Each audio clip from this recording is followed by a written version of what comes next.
नमस्कार। प्राइम समाचारमा स्वागत छ। म दृष्टिवाणी धिताल र म जीवन खड्का। सुरु गरौं अहिलेसम्मका प्रमुख समाचारबाट। नेकपा यसले सिफारिस गरेका मन्त्रीलाई शपथ गराउन देउबा असहमत। पार्टीको निर्णय मान्न एकीकृत समाजवादीको आग्रह, नमाने दुर्घटना हुने चेतावनी। दलहरूबीच सहमति नबन्दा नागरिकता विधेयक संसदमा अड्कियो। लाखौं व्यक्ति नागरिकता पाउनबाट वञ्चित। विवादका विषय समाधान गरी पारित गर्नुपर्नेमा जोड।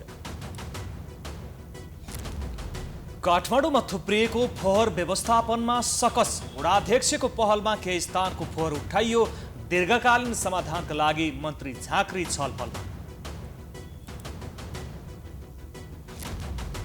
करोडौं कमिसनको खेलमा इन्भोइस नम्बर अनिवार्य गर्ने निर्णय विवादमा। हचुवाको भरमा लाद्न खोजिएकोमा सर्वसाधारणको आपत्ति।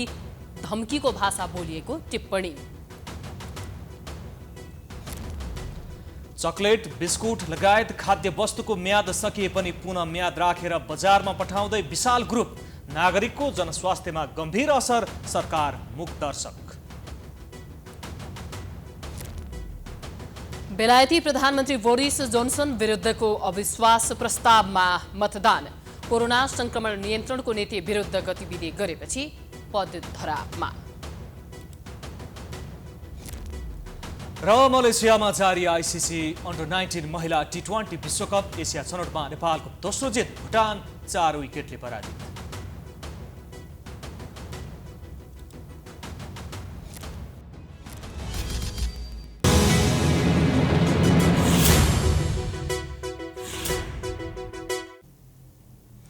अब समाचार विस्तारमा।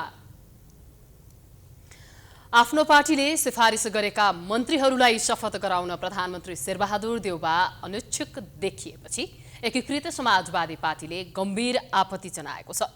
गठबन्धन सरकारमा मन्त्री फेर्ने अधिकार पार्टीलाई हुने भन्दै समाजवादीले तत्काल शपथ गराउन माग गरेको छ। एक रिपोर्ट। आइतबार एकीकृत समाजवादीले सचिवालय बैठकबाट पुराना मन्त्री फिर्ता बोलाएर नयाँ मन्त्री पठाउने निर्णय गर्यो। उक्त पार्टी निर्णय अनुरूप सोमबार नयाँ मन्त्रीहरूको शपथ हुने अपेक्षा थियो। तर सोमबार राजनीतिले एकाएक अर्कै मोड लियो।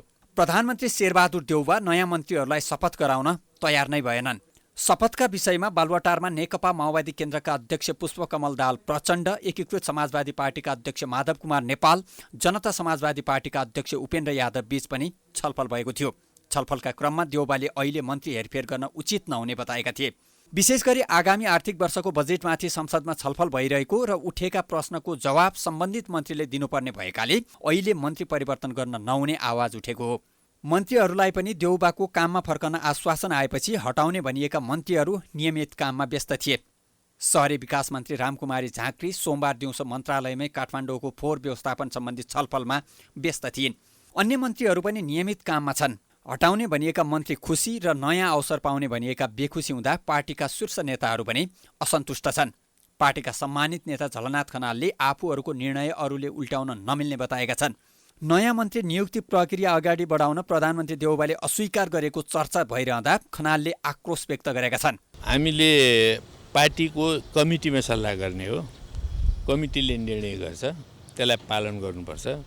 हाम्रो पार्टीमा हजारौँ होइन लाखौँ सदस्यहरू हुनुहुन्छ।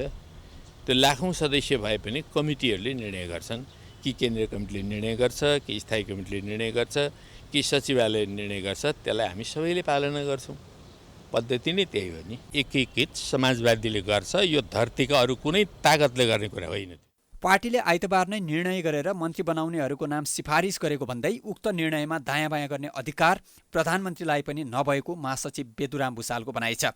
हामीले चाहिँ 6 महिना भनेर भनेका थियौँ साथीहरूलाई चाहिँ त्यहाँ काम गर्नका लागि। 8 महिना भइसक्यो। अब हामीले अर्को साथीहरू पठाउनुपर्छ भन्ने कुरा हिजो बिहान प्रधानमन्त्रीसँग बकाइदा कुरा भएको छ हाम्रो अध्यक्षको, र प्रधानमन्त्रीले हुन्छ भनेर सहमति जनाउनु भएको छ। प्रधानमन्त्रीले सहमति जनाइसकेपछि मात्रै हिजो दिउँसो हामीले पुराना साथीहरूलाई फिर्ता गर्ने, नयाँ साथीहरू पठाउने भन्ने निर्णय गरेका छौँ। हामीले यतिकै गरेका छैनौँ, छलफल नगरिकन पनि गरेका छैनौँ, विधि नपुर्याइकन पनि गरेका छैनौँ। हामी प्रधानमन्त्रीलाई सोधेर नै हामीले गरेका छौँ। त्यस कारणले प्रधानमन्त्रीले पनि यताउति गर्ने ठाउँ छैन। अरू मन्त्रीहरूले अरूले हामीले पनि कतै केही गर्नुपर्ने, यो चाहिँ छलफल नगरिकन संस्थागत ढङ्गले निर्णय नगरिकन भयो भन्ने त कुनै ठाउँै छैन। एकीकृत समाजवादीले आइतबार मात्रै 4 मन्त्रीलाई फिर्ता बोलाउने निर्णय गरेको थियो। शहरी विकास मन्त्री रामकुमारी झाँक्री, पर्यटन मन्त्री प्रेम आले, श्रम मन्त्री कृष्ण कुमार श्रेष्ठ, स्वास्थ्य मन्त्री विरोध खतिवडालाई फिर्ता बोलाएर उनीहरूको ठाउँमा नयाँ नाम सिफारिस गरेको थियो। नयाँ मन्त्रीको लागि मेटमणि चौधरी, जीवनराम श्रेष्ठ, शेरबहादुर कुँवर र हीराचन्द्र केसीको नाम सिफारिस गरेको थियो। अहिले स्वास्थ्य राज्यमन्त्रीको भूमिकामा रहेका भवानी खापुङलाई पनि स्वास्थ्य मन्त्री बनाउने उक्त पार्टीको निर्णय थियो। गठबन्धन दलको निर्णय प्रधानमन्त्रीले अस्वीकार गरेपछि गठबन्धन दलको भविष्य के हुन्छ भनी यति बेला चासोका साथ हेरिएको छ। नेपाली समाजमा शक्ति, सम्मान र सामाजिक मर्यादाले मन्त्री पदप्रति धेरैको आकर्षण छ। त्यसमाथि संसद भएको व्यक्ति त स्वत मन्त्रीको दावेदार नै भयो। सत्तारूढ गठबन्धनभित्र अधिकांश सांसद मन्त्रीका आकाङ्क्षी छन्। स्थानीय तह निर्वाचन सकिएको र प्रदेश एवं सङ्घीय निर्वाचनको सम्मुख सांसदहरू मन्त्री बन्ने आकाङ्क्षीको लर्को छ। एक रिपोर्ट। सत्तारूढ नेकपा एकीकृत समाजवादीले आइतबार मात्र आफ्ना मन्त्रीलाई फिर्ता बोलाउने र सो ठाउँमा अन्य नेतालाई मन्त्रीमा पठाउने निर्णय गर्यो। तर यो निर्णय संसदमा बजेट अधिवेशन चलेकाले केही समयका लागि थाँतिरहने भएको छ। मन्त्री बन्न आतुर रहेका नेकपा एकीकृत समाजवादीका प्रस्तावित सांसदले केही समय कुर्नुपर्ने भएको छ। प्रधानमन्त्री देउवाले बजेट पारित गरेपछि मात्र मन्त्री परिषद पुनर्गठन गर्ने स्रोतको भनाइ छ। सत्तारूढ नेपाली काङ्ग्रेसभित्र पनि मन्त्री बन्न चाहने आकाङ्क्षीहरू धेरै रहेको महामन्त्री गगन कुमार थापा बताउँछन्। केही नयाँ सांसदहरू जसले यो मन्त्री बनेर काम गर्ने अनुभव गर्न पाउनु भएको छैन, निर्वाचित भएर आउनुभएको केही नयाँ साथीहरूले यत्रो नेपाली काङ्ग्रेस सरकार हुँदै गर्दाखेरि पनि केही नयाँ साथीहरूले मौका पाएको भए केही नयाँ कुराहरू सिक्ने मौका हुन्थ्यो र त्यस पछाडि चाहिँ भविष्यका निम्ति आफूलाई नयाँ जिम्मेवारीलाई तयार गर्न सकिन्थ्यो भन्ने कुरा चाहिँ यहाँ थुप्रै सांसदहरूको कुरा छ, खास गरी नयाँ सांसदहरूको। किनकि नेपाली काङ्ग्रेसमा यो एकल सरकार बने पनि एउटै अनुहारले मन्त्री हुने, गठबन्धनको सरकार भने अनुहार मन्त्री हुने, यस्तो हो भने त भोलि गएर चाहिँ निर्वाचन जित्दै गर्दाखेरि पनि मन्त्री को हुने भन्ने बारेमा अहिले अनुमान लगाउन सकियो। मन्त्री पदले पारदर्शिता र जवाफदेहिताको अपेक्षा गर्छ, तर कतिपय अवस्थामा मन्त्रीहरू रवाफ र शान तथा शक्तिका लागि आसक्त हुँदै समाजको अपेक्षा अनुसार काम गर्दैनन्, जसका कारण नागरिकहरूको आक्रोशको निशानामा पर्छन्। सत्तारूढ नेकपा माओवादीका नेता राम कार्कीले नेतालाई चाकरी गरेकै कारण क्षमता एवं विज्ञता नभएका व्यक्ति नै मन्त्री बन्ने अवस्था रहेको बताएका छन्। मन्त्री बनाउँदाखेरि नेताहरूले अब प्यारो मान्छेलाई बनाउने चलन सुरु भएको छ होइन। अब प्यारो हुन जो पनि चाहन्छ। अब यो मैले चलाउन सक्दिनँ कोही भन्दैन होइन। अब कुनै एउटा विषयप्रतिको ज्ञाता मान्छे खोज्ने अथवा आफ्नै पार्टीभित्र पनि त्यस्ता मान्छेहरूको छनौट गर्ने परिपाटी रहेन। त स्वाभाविक रूपमा त्यो व्यथिति चाहिँ मन्त्री परिषदमा पनि देखा पर्छ। तर नेपालमा मन्त्रीहरूले जिम्मेवारी र पदीय दायित्व सही तरिकाले निर्वाह गर्न नसक्दा आलोचनाको शिकार हुने गरेका छन्। Political bureau, prime time HD, Kathmandu. दलहरूबीच सहमति नबन्दा नागरिकता विधेयक संसदमा अलपत्र परेको छ। नेपाली युवाले विदेशी युवतीसँग विवाह गरेको अवस्थामा युवतीलाई तत्काल नागरिकता दिने कि नदिने भन्ने लगायतका विषयमा सहमति नबन्दा नागरिकता विधेयक संसदले पास गर्न सकेको छैन, जसका कारण धेरै नागरिक नागरिकता पाउनबाट वञ्चित भएका छन्। एक रिपोर्ट। नागरिकताको अभावले पासपोर्ट बनाउन तथा सरकारी काम गर्न र विदेश जान समेत प्रतिकूल असर परेको अवस्थामा सरकारले यो विधेयक संसदको बर्खे अधिवेशनमा नै पास गर्ने तयारी गरेको छ। 2075 साल साउन 22 गते संसदमा दर्ता भएको नागरिक विधेयक संसदको राज्य व्यवस्था तथा सुशासन समितिले मुख्य विवाद यथावत राखेर 2077 साल असार 7 गते पारित गरेको थियो। विधेयकमा अधिकांश सदस्यले नेपाली केटासँग विवाह गरेकी युवतीलाई विवाह गरेको 7 वर्षपछि मात्रै नागरिकता दिन सकिने प्रावधानसहित विधेयक समितिले पास गरेको थियो। विधेयकको दफा 3 को उपदफा 4 मा सम्वत 2072 साल असोज 3 गते भन्दा अघि जन्मेको आधारमा नेपालको नागरिकता प्राप्त गरेको नागरिकको सन्तान बालिग भएपछि वंशजको आधारमा नेपालको नागरिकता पाउने उल्लेख छ। परापूर्व कालदेखि जसको पुर्खा नेपाली नागरिक छ उसका सन्तानलाई वंशजको नाताले नागरिकता प्रदान गरिँदै आएको छ। नागरिकताको अभावमा लाखौं व्यक्ति वञ्चित भएको र उनीहरूले राज्यले दिने न्यूनतम सुविधा समेत नपाएको हुँदा संसदले पास गरेर नागरिकता समस्या हल गर्नुपर्ने राज्य व्यवस्था समितिमा रहेर लामो समयदेखि यसबारे अध्ययन गरेका काङ्ग्रेस सांसद देवेन्द्र राज कडेल बताउँछन्। उनका अनुसार सरकारले नागरिकता सम्बन्धी विधेयक वर्षे अधिवेशनमा नै पास गर्ने तयारी गरेको छ। सदनमा नै अहिले चाहिँ यसलाई प्रस्तुत गर्ने र हामीले पनि अब चौतर्फी दबाउ दिइराखेका छौँ। अहिलेको सदनबाट यो विधेयक पास हुनुपर्छ।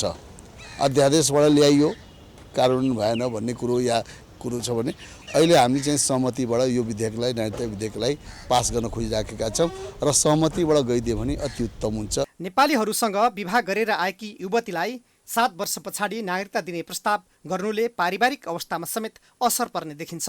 त्यसकारण विधेयकमा भएको त्रुटि सच्याएर विधेयक तत्काल पारित गर्नुपर्ने सांसदहरू बताउँछन्। उनीहरू सबैको भविष्य त चौपट भइरहेकै छ। यसका साथसाथै जो कामदार भएर पनि देशभित्र वा बाहिर गएर हामीलाई के भन्छ कमाउन सक्थ्यो, आफ्नो परिवार पाल्न सक्थ्यो, करियर डेभलप गर्न सक्थ्यो सानोदेखि ठुलो लेभलमा, त्यो सबैको के भन्छ अप्ठ्याराहरू यसले झन् थपिदिएको छ।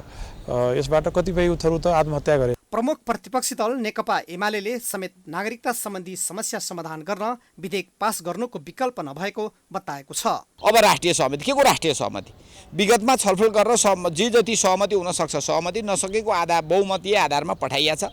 फेरि पास गरौँ। सरकारको दृष्टिकोण अलग छ भने पछि अध्यादेश ल्याए हुन्छ, होइन भने अहिले यो पास गर्नु नै आजको जनताको आवश्यकता र संविधानको मर्मलाई पूरा गर्ने कुरा हो। 2063 सालमा तत्कालीन प्रधानमन्त्री गिरिजाप्रसाद कोइरालाको सक्रियतामा यस्तै व्यवस्थाबाट धेरै गैर नेपाली नागरिकले नागरिकता पाएको चर्चा अझै सेलाएको छैन।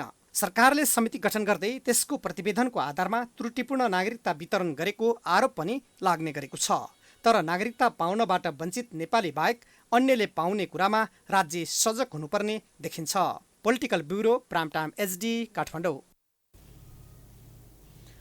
फौजदारी कसुर तथा फौजदारी कार्यविधि सम्बन्धी केही ऐन संशोधन गर्ने विधेयक 2079 माथि विचार गरियोस् भन्ने प्रस्ताव प्रतिनिधि सभाबाट स्वीकृत भएको छ। सोमबार बसेको बैठकमा कानुन, न्याय तथा संसदीय मामिला मन्त्री गोविन्द प्रसाद शर्मा कोइरालाले सो प्रस्तावमाथि विचार गरियोस् भन्ने प्रस्ताव गरेका थिए। प्रस्तावमाथिको छलफलमा सांसदहरूले उठाएको जिज्ञासाको जवाबमा मन्त्री कोइरालाले पीडितलाई क्षतिपूर्ति भन्दा माथि उठेर विधेयकका परिपूरणको प्रबन्ध गरिएको जानकारी दिए। सामान्य क्षतिपूर्तिले मात्रै पीडितले पीडाको क्षतिपूर्ति पाउन नसक्ने र त्यस्ता घटना पुनरावृत्ति हुन नदिनेतर्फ विशेष ध्यान दिनुपर्नेमा सरकार स्पष्ट रहेको मन्त्री कोइरालाको भनाइ छ। सामान्य क्षतिपूर्तिले मात्रै त्यो पीडालाई कम गर्न सक्ने अवस्था रहँदैन। त्यसैले इन्टरनेसनल लमा पछिल्लो समय कम्पेरेटिभ प्र्याक्टिस र इन्टरनेसनल लमा पछिल्लो समय विकास भएको कन्सेप्ट हो यो रिपेयरेसनभित्र केवल मौद्रिक क्षतिपूर्ति मात्रै रहँदैन, त्यसभित्र पीडितलाई परेको पीडामा उसले पाएको जुन रिपेयरेसन हो त्यसबाट ऊ सन्तुष्ट हुने त्यो सेटिस्फ्याक्सनको कुरा पनि हुन्छ र त्यसमा ग्यारेन्टी अफ नन रिअकरेन्स अर्थात् त्यस्तो घटना पुनरावृत्ति हुने छैन भन्ने कुरा पनि त्यसभित्र समाहित रहेको हुन्छ। त्यसैले यसमा कम्पेन्सेसन भन्दा धेरै वाइडर कन्सेप्ट हो। यो चाहिँ वास्तवमा धेरै छलफल हुन आवश्यक छ र यो इन्ट्रोड्युस अब हामीले गर्नुपर्छ, ढिलो गर्नु हुँदैन। गम्भीर प्रकृतिका अपराध र मानव अधिकारको उल्लङ्घनलाई पनि गम्भीर रूपमै लिने गरी सरकारले अगाडि बढाएको उनले बताए। त्यसअघि विधेयकमाथिको छलफलका क्रममा सांसदहरूले तेजाबजन्य वस्तुको उत्पादन र वितरणमा कडाई गर्न पीडकलाई कडाभन्दा कडा कारबाहीको प्रबन्ध गर्न र पीडितलाई उचित न्याय निरूपण र क्षतिपूर्तिको प्रबन्ध गर्न सरकारको ध्यानाकर्षण गराएका थिए।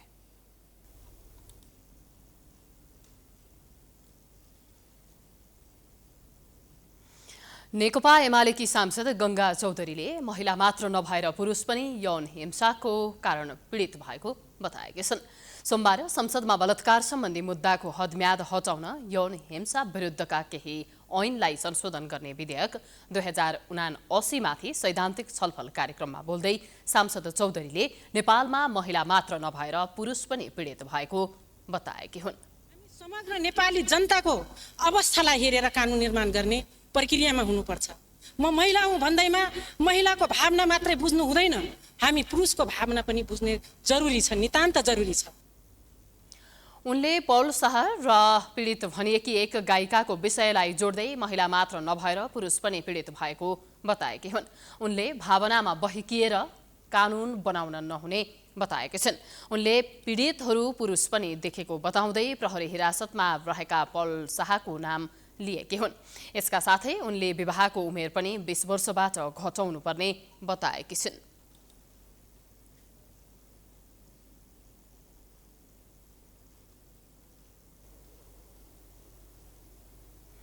समाचारको सिलसिला जारी छ। हामी विश्रामपछि आउँछौँ। बाँकी समाचारको साथमा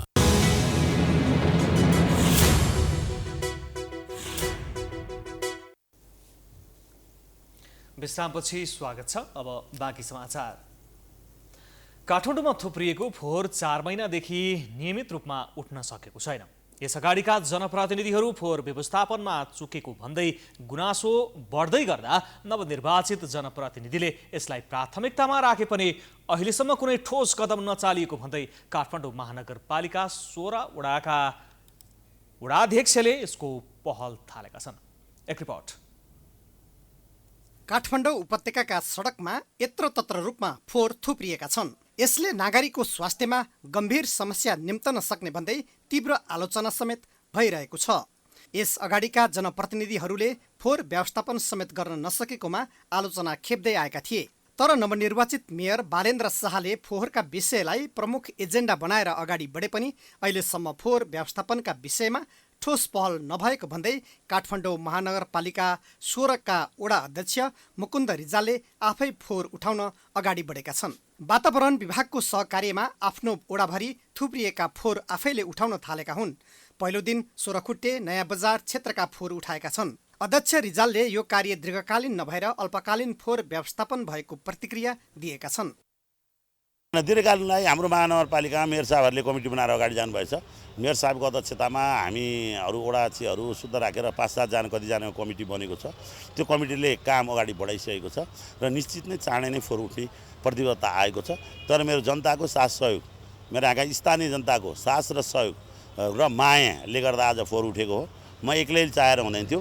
मसँग चुनाव लड्नुभएका लक्ष्मीजी अनि हाम्रो अर्को कलमको सँगै समाजवादको के नाउँ उहाँको गोमालजी नारायण के गोमालजी लगायतका साथीहरूको कमिटीमा बसी मिटिङ राखी र उहाँहरू सबैजनासँग बसेर सल्लाह गरेर व्यवस्थापन यसरी गर्ने भनेर चाहिँ हामीले अहिले अल्पकालीन रूपमा आज तत्काल समस्या समाधान गरौँ भनेर हामीहरूले उपाय लागेका हौँ। यसरी स्वयं वडा अध्यक्षले नै फोहोर व्यवस्थापनमा अग्रसरता देखाउँदा स्थानीयहरू हर्षित भएका छन्। यो अब चाहिँ घर घरमै फोहोर लिन आउने, जस्तै कि कुहिने फोहोर नकुहिने फोहोर त्यसरी छुट्याएर लिन आउने भइदिएको भए चाहिँ राम्रो हुन्छ कि त्यसो भयो भने धेरै राम्रो हुन्छ। त्यही हो। उठाएको फोहोरको उचित व्यवस्थापन भने हुन सकेको छैन। सडकमा थुप्रिएका फोहोर उठाएर नयाँ बस पार्कमा पुर्याए पनि स्थानीयको विरोधका कारण फोहोर पुनः बालाजु खोलामा ल्याएर फालिएको छ। यसरी फोहोर व्यवस्थापन गरेको स्थानका मानिसहरू भने खुसी छैनन्। यो तपाईँहरूले देखिरहनु भएको छ, यहाँ बालाजुमा यसरी फोहोर थुपार्न ल्याइरहेछ। यहाँ सबैजना हिँड्ने ठाउँमा यो यत्रो बिजनेस भएको ठाउँमा यसरी फोहोर फाल्दाखेरि राम्रो हुन्छ? तपाईँहरू आफै सोच्नुहोस् त, गनाउँदैन? वडा अध्यक्ष भयो भन्दैमा जथाभावी गर्न पाउँछ र भने यो त सर यो बालाजुकै फोहोर हो। बालाजुकै फोहोर भयो भने फोहोर व्यवस्थापन गरेर गर्नुपर्ने नि, जहाँ पाए त्यहीँ फोहोर फालेर हुन्छ र भने। काठमाडौँ महानगरपालिकाको पहिलो कार्य समितिको बैठकमा दिएको प्रतिक्रियाबाट आलोचित बनेका अध्यक्ष रिजाल पछिल्लो समय संयमित बन्न खोजेका छन्। वडाध्यक्षको कार्यकक्षमै बसेर टिकटक बनाएपछि उनी थप आलोचित भएका थिए। कतिपयले आलोचनालाई ढाकछोप गर्नका लागि पनि फोहोर व्यवस्थापनमा सक्रिय भएको टिप्पणी गरेका छन्। तर रिजाल 74 सालमा पनि सोही वडाको अध्यक्षमा निर्वाचित भएर काम गरेका थिए। यस अर्थमा उनले अघिल्लो कार्यकालमा राम्रो काम गरेकाले पुनर्निर्वाचित भएका हुन् भन्नेहरू पनि छन्। त्यस्तै उपत्यकाको अन्य स्थानमा भने फोहोरको दुर्गन्ध हराउन महानगरपालिकाले केमिकल छर्कन थालेको छ। सोमबार बिहानैदेखि नयाँ बानेश्वर, बिजुली बजार, माइतीघर लगायतका क्षेत्रमा महानगरको ट्र्याक्टरले केमिकल छर्किएको थियो। फोहोर व्यवस्थापनका विषयमा सोमबार शहरी विकास मन्त्रालयमा छलफल भएको छ। बैठकमा महानगरपालिकाका मेयर बालेन्द्र शाह र उपमेयर सुनिता डङ्गोल लगायत सिसडोलका स्थानीयहरूका बीच छलफल भएको थियो। प्राइम टेलिभिजन एचडीका लागि क्यामेरामा राजेश ढक्कालका साथ रेमन नेपालीको रिपोर्ट। सरकारले नयाँ दर्ता भएका सवारी साधनलाई इम्बोस्ड नम्बर प्लेट राख्न अनिवार्य गराएसँगै त्यसको चौतर्फी विरोध भएको छ। सरकारले हचुवाको भरमा कमिसन कुम्ल्याउने नीतिले निर्णय गरी नागरिकमाथि धम्कीको भाषा बोलेको भन्दै संसदमा आवाज पनि उठेको छ। यद्यपि विरोधका बीच पनि सर्वसाधारण आफ्नो सवारी साधनमा इम्बोस्ड नम्बर प्लेट राख्न घण्टौं लाइनमा बस्न बाध्य छन्। एक रिपोर्ट। यो दुःखको कुरो एकदम यो चाहिँदै नचाहिने कुराहरू हो। यो सब यो कमिसनको खेल भइरहेको छ। यो अरू केही पनि होइन। जनतालाई दुःख दिने हो, माथिल्लो जो छन् नि भडुवाहरू हो, तिनीहरूलाई कमिसनको आधारमा यो चलिरहेको हो, अरू केही पनि होइन। यो जनतालाई दुःख दिने मेल हो। यो व्यावहारिक रूपमा यसले खासै यसको उपादेयता चाहिँ छैन। सवारी नम्बरमा अलरेडी नम्बर प्लेट लिइसकेपछि यसलाई नियमन र अनुगमन गर्ने कुरा छुट्टै निकाय छ कि त सुरुदेखि दिँदाखेरि चाहिँ अब त्यसरी चाहिँ दिएको हुनु पर्थ्यो। पहिले एउटा नम्बर दिइसकेकोलाई फेरि इम्बोस्ड नम्बर चाहिँ अनिवार्य गर्न चाहिँ यो व्यावहारिकता चाहिँ देखिँदैन। यी सर्वसाधारणहरू घण्टौँदेखि लाइनमा बसिरहेका छन् इम्बोस्ड नम्बर प्लेटको लागि। तर यहाँ न लाइन व्यवस्थित छ न त अन्य पूर्वाधार नै। एउटा लाइन बस्यो अनि त्यो लाइनको काम सकिएपछि फेरि अर्को लाइनमा बस्नै पर्ने बाध्यताले नागरिकलाई झन बढी शास्ति दिएको छ। उनीहरू त इम्बोस्ड नम्बर प्लेट कमिसनको लागि रचिएको एउटा खेल मान्छन्। अझै बाध्यकारी बनाउने र इम्बोस्ड नम्बर प्लेट नहाले कारबाही गर्ने भन्ने, तर सही व्यवस्थापन नहुँदा उनीहरू झन बढी आक्रोशित छन्। आक्रोश सर्वसाधारणले मात्र पोखेका छैनन्। सोमबार त सदनमा नै यस विषयले प्रवेश पायो। जनतालाई अनावश्यक दुःख दिन इम्बोस्ड नम्बर प्लेटको प्रावधान ल्याइएको र नागरिकप्रति धम्कीको भाषा प्रयोग भएको भन्दै सांसदहरू विरोधमा उत्रिए। यसले राष्ट्रिय सुरक्षाको लागि यसले मद्दत गर्छ भनेर भन्दै गर्दा त्यो राष्ट्रिय सुरक्षाको लागि खर्च गर्ने केही जिम्मेवारी राज्यको पनि होला नि त।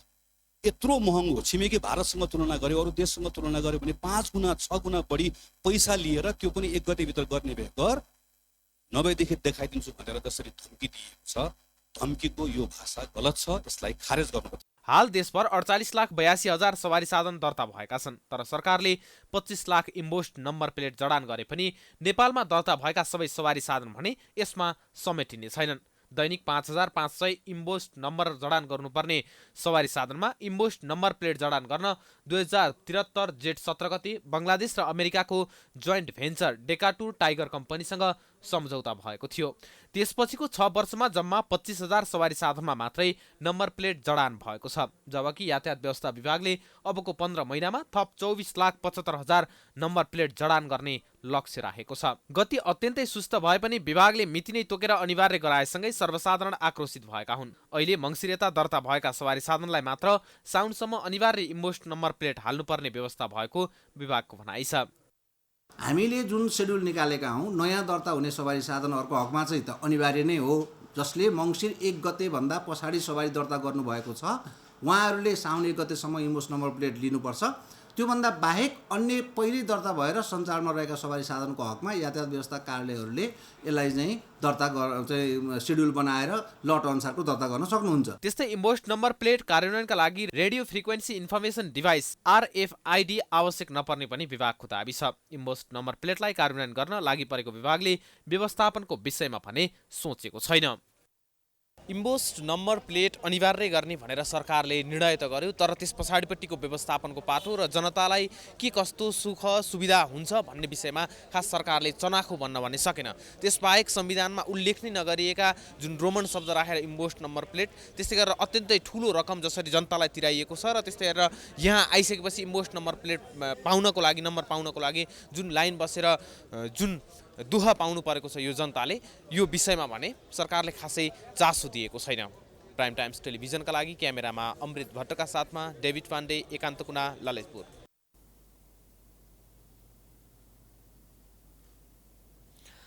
नेपालमा कोरोना महामारीको बेलामा गरिएको कोरोना बिमा भुक्तानी अझैसम्म पाउन सकेका छैनन्। बिमा गरे बापत गरिएका नागरिक संघका घोषणामै सीमित बन्न पुगेको छ। यो जिम्मेवारीबाट बिमा कम्पनीदेखि स्वयं सरकारवाला निकाय नै जिम्मेवार बन्न सकेका छैनन्। एक रिपोर्ट। कोभिड महामारीको पहिलो चरणमा नै कोरोनाका बिरामीलाई बिमा गरे बापत 1 लाख रुपैयाँ दिने घोषणा बिमा कम्पनी आफैले गरेका थिए।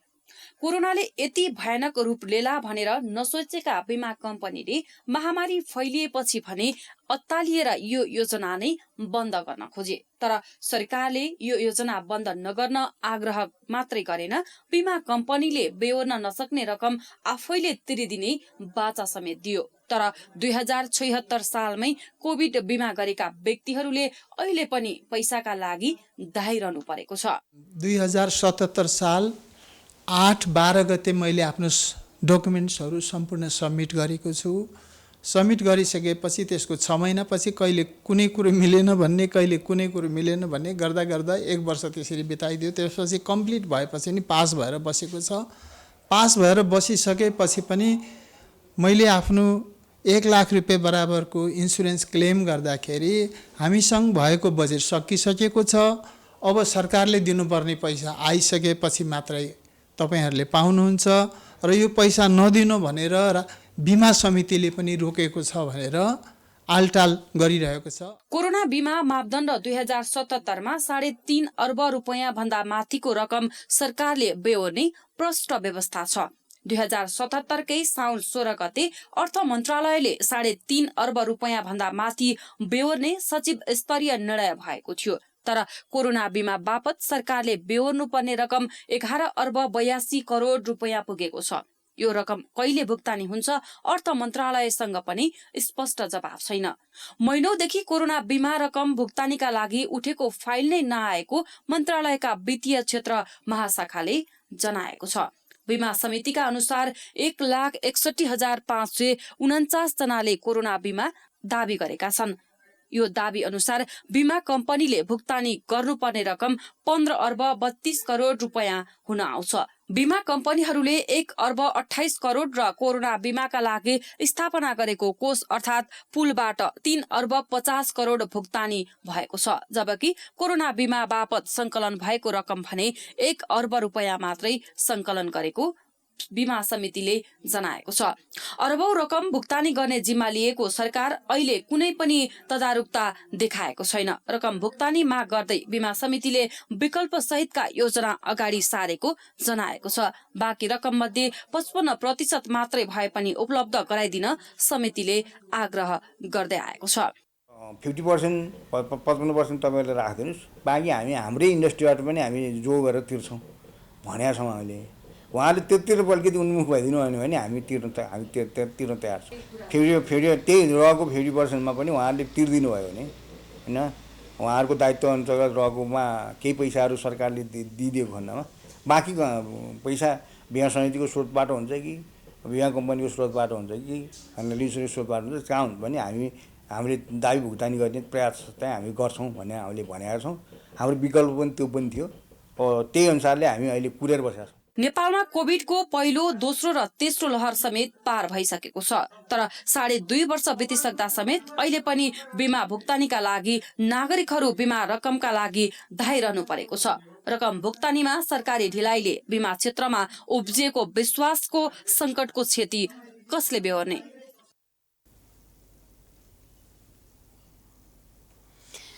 अवैध रूपमा सुन भेत्र्याउने 7 जनालाई प्रहरीले पक्राउ गरेको छ। काठमाडौँ उपत्यका अपराध अनुसन्धान कार्यालयको टोलीले कपडामा खोल राखी खोलभित्र लेप बनाएर अवैध रूपमा सुन ल्याउने 2 जना र सम्पर्कमा रहेका 5 गरी 7 जनालाई पक्राउ गरेको कार्यालयका प्रमुख प्रहरी वरिष्ठ उपरीक्षक एसएसपी वसन्त बहादुर कुँवरले जानकारी दिए। पक्राउ परेका व्यक्तिका साथ 878 ग्राम तेजाबी सुन बरामद भएको उनले बताएका छन्। उनीहरूलाई थप अनुसन्धानका लागि अन्तर्राष्ट्रिय विमानस्थल भन्सार कार्यालय पठाइएको छ।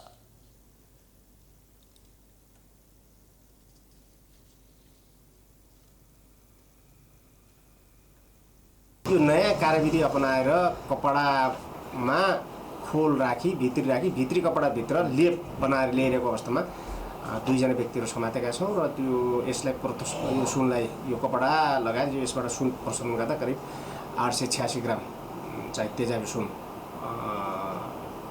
प्राप्त भएको छ र यसको सम्पर्क नेक्ससमा रहेका अरू समग्र रूपमा 2 जना केरियर सहित रिसिभ गर्ने व्यक्ति लगायत 7 जना व्यक्ति समातेको अवस्था छ र यसलाई आवश्यक कानुन कारबाहीको लागि तिरुवनन्तपुरम अन्तर्राष्ट्रिय वन सरकारले पठाउने तयारीमा छौँ। त्यस्तै प्रहरीले 1.5 महिना पहिला काठमाडौँमा एक व्यक्तिलाई खोकरी प्रहार गर्ने एक व्यक्तिलाई पनि पक्राउ गरेको जनाएको छ। त्यस्तै अवैध रूपमा हुण्डे कारोबार गर्ने जयकमल शाहलाई 37 लाख रुपैयाँ सहित कालीमाटीबाट पक्राउ गरिएको छ।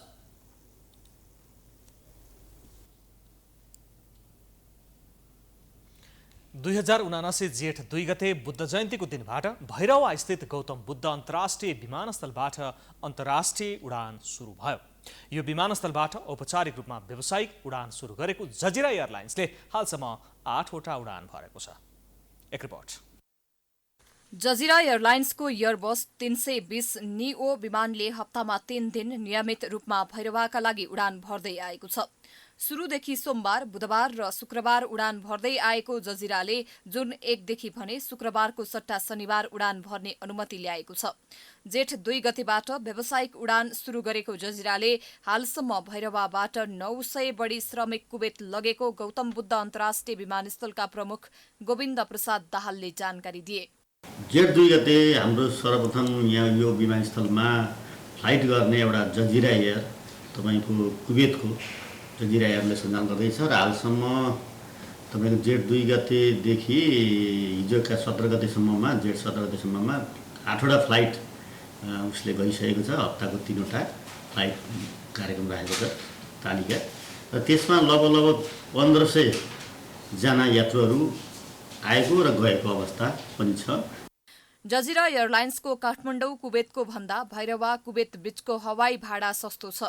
जजिरा एयरलाइन्सका नेपाल स्थित व्यवस्थापक अमित नागरथले कुवेत भैरवा बीच हवाई उडान सञ्चालन भएदेखि नै राम्रोसँग सञ्चालनमा आएको बताउँदै भैरवा कुवेत व्यावसायिक उडानबाट जजिरा पूर्ण रूपमा सन्तुष्ट रहेको उल्लेख गरे।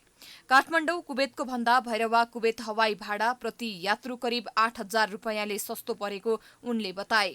भैरवामा हवाई उडान सञ्चालन गरे बापत नेपाल सरकारले हाम्रो एयरलाइन्सलाई दिएको विशेष सहुलियत हामीले यात्रुलाई दिएका छौं, उनले भने। फेयर डिफरेंस है जिसकी आप बात कर रहे हैं, जो काठमांडू कुवैत और भैरवा कुवैत में है, बहुत सब्सटेंशियल डिफरेंस है। तकरीबन अगर बोला जाए, अगर आप फिगर्स कोट नहीं करेंगे तो तकरीबन 8,000 NPR के करीब का डिफरेंस है एज एन अप्रोक्सीमेट। भैरवाबाट अन्तर्राष्ट्रिय उडान सुरु भएपछि भैरवा तथा लुम्बिनी क्षेत्रका पर्यटन व्यवसायी पनि खुसी भएका छन्। ट्राभल व्यवसायी हरि पौडेलले जजिराको व्यावसायिक उडानले लुम्बिनी क्षेत्रको पर्यटन व्यवसाय प्रवर्धनमा टेवा पुगेको बताए। भैरवा गौतम बुद्ध विमानस्थलबाट जजिरा एयरले नियमित उडान सुरु गरेको छ। यसबाट भैरवाको पर्यटन क्षेत्र त अगाडि वर्ष नै समग्र देशकै पर्यटन क्षेत्रमा पनि यसले ठुलो सघाउ पुर्याउँछ। सरकारले दिएको छुट सुविधा अनुरूप जजिरा एयरलाइन्सले विमानस्थलको एकपटक प्रयोग गरे बापत विमानस्थललाई बुझाउनु पर्ने 2,25,000 रुपैयाँको शुल्क छुट पाएको छ। रूपन्देहीबाट रविन्द्र गुप्ताको रिपोर्ट। समाचारको सिलसिला अझै जारी छ, हामी विश्रामपछि आउँछौँ। बाँकी समाचारको साथमा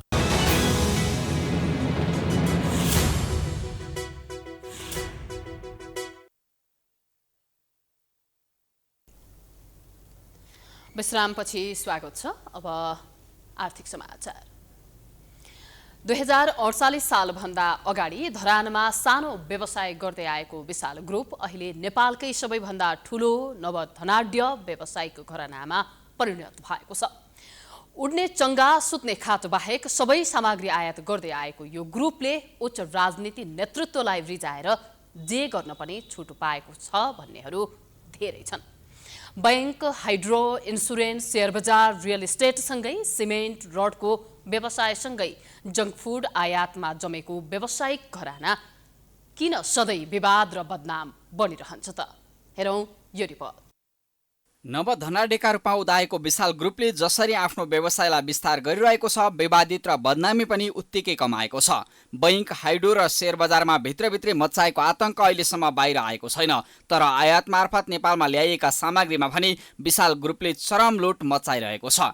तत्कालीन पर्यटन मन्त्री हिसी लाइमीले त्रिभुवन अन्तर्राष्ट्रिय विमानस्थलभित्रको ड्युटी फ्री पसल बन्द गराएर विशाल ग्रुपको एकलौटी व्यापारलाई सघाएको घटना होस् वा तत्कालीन अर्थमन्त्री डाक्टर युवराज खतिवडाले यही समूहलाई लाभ हुने गरी चकलेटमा लाग्ने भन्सार महसुल 40%बाट 30%मा झारिदिएको घटना अनि मदिरा आयातमा बन्देज लगाएसँगै स्वदेशी उद्योगहरूले लगानी वृद्धि गरिरहेको समयमा तत्कालीन ओली सरकारले मदिरा आयात खुल्ला गर्ने निर्णय गरेर यही ग्रुपलाई सघाएको घटना।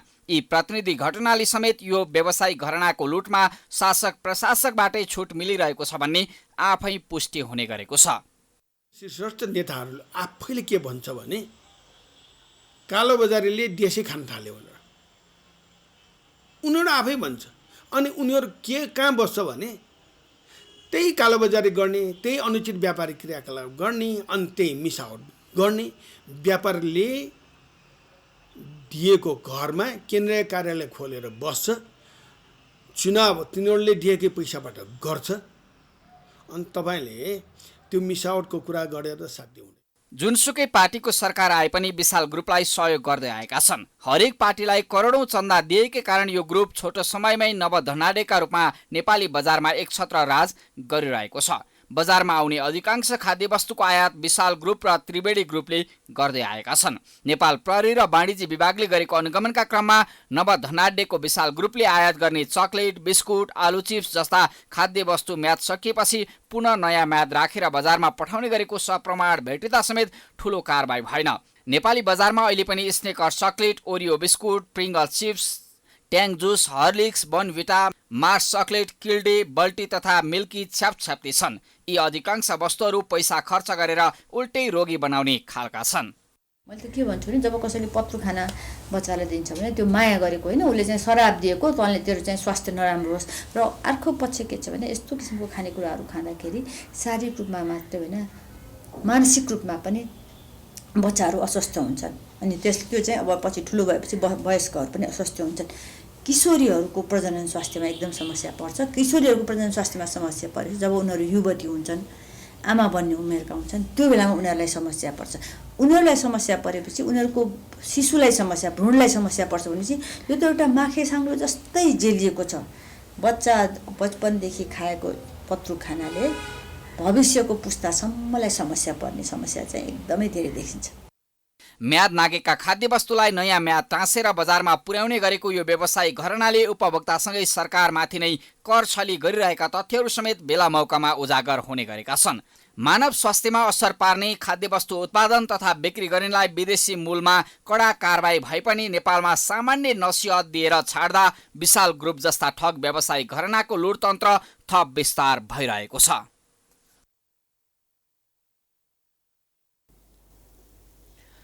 पुँजी बजार सुधारका लागि भन्दै शेयर बजारका लगानीकर्ताले नेपाल धेतुपत्र बोर्डमा 19 बुँदे मागसहितको ज्ञापन पत्र बुझाएका छन्। सोमबार पुँजी बजार सुधार सङ्घर्ष समितिका तर्फबाट तिलक कोइरालाले बोर्डका अध्यक्ष रमेश कुमार हमाललाई विभिन्न मागसहितको ज्ञापन पत्र बुझाएका हुन्। ज्ञापन पत्र बुझाउँदै कोइरालाले 19 बुँदे माग अधिकांश माग तत्कालै पूरा गर्न सक्ने दावी गरेका छन्। अन्य मागलाई कार्यान्वयनका लागि पनि आफूहरूको सहयोग हुने उनले बताए। उनले पुँजी बजार सुधारका लागि नियमनकारी निकायहरूले गर्नुपर्ने कामहरू पनि गर्न नसकेको बताए। त्यस्तै सरकारले 3.5 वर्ष अघि नै गरिसक्छु भनेका कामहरू पूरा नगर्दा अहिले पुँजी बजारमा गम्भीर सङ्कट आएको भन्दै 19 बुँदे मागसहित कोइराला असार 1 गतेदेखि आमरण अनसनमा बस्ने घोषणा गरिसकेका छन्। हामीले अगाडि सारेका 19वटा मागहरूमध्ये 13वटा मागहरू धितोपत्र बोर्डबाट एकै दिनमा निर्णय गरी कार्यान्वयनमा अगाडि बढाउन सकिने खालका छन् भने अरू मागहरू अर्थ मन्त्रालय र नेपाल राष्ट्र ब्याङ्कसँग समन्वय गरी निर्णय गराउनु पर्ने खालका छन्। मन्त्रालय र राष्ट्र ब्याङ्कले पनि ती मागहरूबारे एकै दिनमा निर्णय गर्न सक्छन्। पुँजी बजार सुधार र विस्तारका कामहरू गर्न अध्यक्षज्यूलाई कहीँ कतैबाट रोकावट र अप्ठ्याराहरू सिर्जना गरिएमा त्यसलाई हटाउन समेत हामी लगानीकर्ताहरूका तर्फबाट सशक्त पहल हुने र हर कदमहरूमा साथ सहयोग र समर्थन रहिरहने विश्वास दिलाउँछौँ। ज्ञापन पत्र बुझ्दै बोर्डका अध्यक्ष हमालले लगानीकर्ताको मागप्रति बोर्ड सकारात्मक भएको र अहिले पनि पुँजी बजार सुधार गरिरहेको दावी गरे। उनले अन्य मागका विषयमा सरकारवाला निकायसँग छलफल गरिने प्रतिबद्धता जनाएका छन्। यसरी होमवर्क गर्दाखेरि हामीलाई पनि काम गर्न सजिलो हुन्छ, किन यहाँले उठाएको अधिकांश मुद्दाहरूमा त हामी आफैले पनि काम गरिरहेको मुद्दाहरू पनि हुन्। हामीले पनि नेपाल सरकारको सँग छलफल गरेर नै काम गर्नुपर्ने हुन्छ। नीति निर्माण गर्दाखेरि र कुनै पनि क्यापिटल मार्केटको इन्स्ट्रुमेन्टहरूको बारेमा कुरा गर्दाखेरि नेपाल सरकारसँग सहकार्य गर्नु पनि जरुरी छ। शेयर बजारका लगानीकर्ताले आफूहरूको मागप्रति चासो नदेखाई कडा आन्दोलन गर्ने चेतावनी दिएका छन्। आफ्ना मागका विषयमा अर्थ मन्त्रालयका साथै विभिन्न राजनैतिक पार्टीहरूसँग छलफल गर्ने तयारी उनीहरूले गरेका छन्। अब अन्तर्राष्ट्रिय समाचार।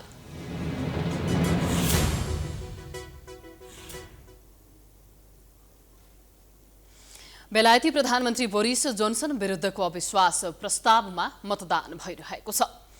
जोन्सनको कन्जर्भेटिभ पार्टीका 54 सांसदले माग गरेपछि उनले विश्वासको मत परीक्षण गर्न लागेका हुन्। अहिले कन्जर्भेटिभ पार्टीमा 359 जना सांसद छन्। जोन्सन विरुद्ध विश्वास जनाउन कम्तीमा 54 सांसद आवश्यक हुन्छ। उनलाई प्रधानमन्त्रीबाट हटाउन कन्जर्भेटिभ पार्टीका 180 सांसदहरूमध्ये बहुमतले प्रधानमन्त्रीको विपक्षमा मतदान गर्नुपर्ने हुन्छ। उनको मन्त्रिपरिषदका 22 जना सांसद मध्ये 16 जनाले जोन्सनको पक्षमा मतदान गर्ने सार्वजनिक अभिव्यक्ति दिइसकेका छन्। कोरोना भाइरस लकडाउनको समयमा आफ्नो जन्मदिन मनाउन प्रधानमन्त्री कार्यालय रहेको डाउनिङ स्ट्रिटमा पार्टी गरेको भन्ने विवरण सार्वजनिक हुँदा उत्पन्न आक्रोशपछि जोन्सनबारे उनको संसदीय दलभित्र मतदान हुन लागेको हो। कोरोना भाइरस महामारी बीच प्रधानमन्त्री कार्यालयमा मात्र नभई अन्य सरकारी विभागमा समेत मनोरञ्जनका लागि जमघट भएको पाइएपछि जोन्सनलाई 50 पाउन्ड जरिवाना गरिएको थियो। मेमा भएको स्थानीय निर्वाचनमा कन्जर्भेटिभ पार्टीको कमजोर नतिजापछि जोन्सनको आलोचना बढेको थियो।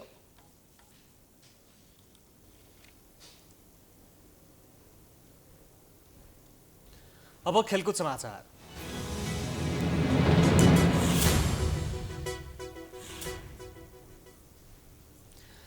मलेसियामा जारी आइसिसी अन्डर 19 महिला T20 विश्वकप एसिया छनौटमा नेपालले दोस्रो जित निकालेको छ।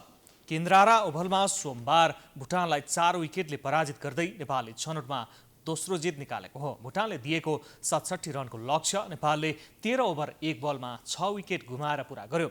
नेपालको जितमा सानु राजवंशीले अभिजित रहँदै सर्वाधिक 30 रनको योगदान गरिन्। भुटानका साङ्गे वाङमोले 3 तथा अन्जुली खली र सोनमले 1-1 विकेट लिए। त्यसअघि टस जितेर पहिले ब्याटिङ गरेको भुटानले 20 ओभरमा 9 विकेट गुमाएर 66 रन बनाएको थियो।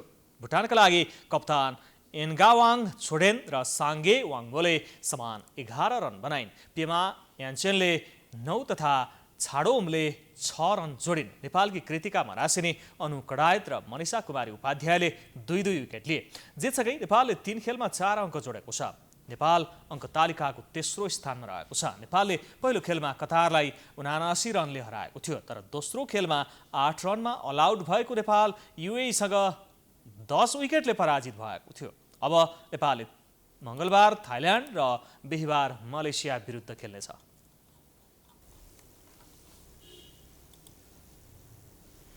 यो सँगै हामी समाचारको अन्त्यमा आइपुगेका छौं। जाँदा जाँदै प्रमुख समाचार पुनः एकपटक।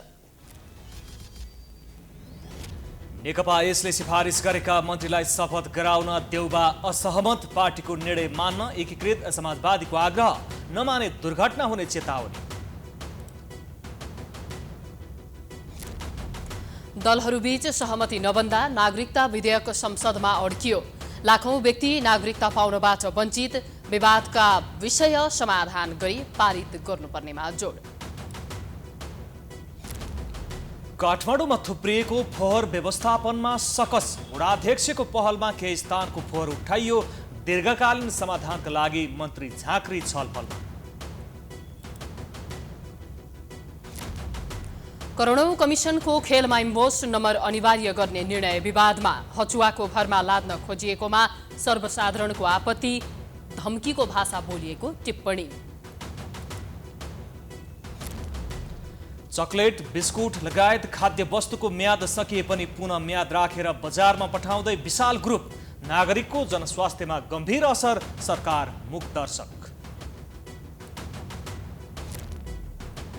बेलायती प्रधानमन्त्री बोरिस जोन्सन विरुद्धको अविश्वास प्रस्तावमा मतदान।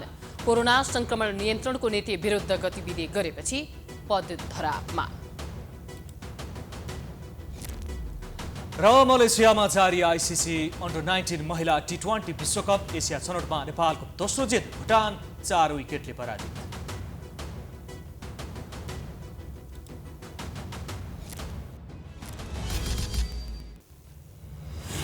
समाचार अहिलेलाई सकियो। यसपछिको प्रस्तुति जनता जान्न चाहन्छन् ऋषि धमलाको साथमा। हेर्दै गर्नुहोला प्राइम टेस्ट। नमस्कार।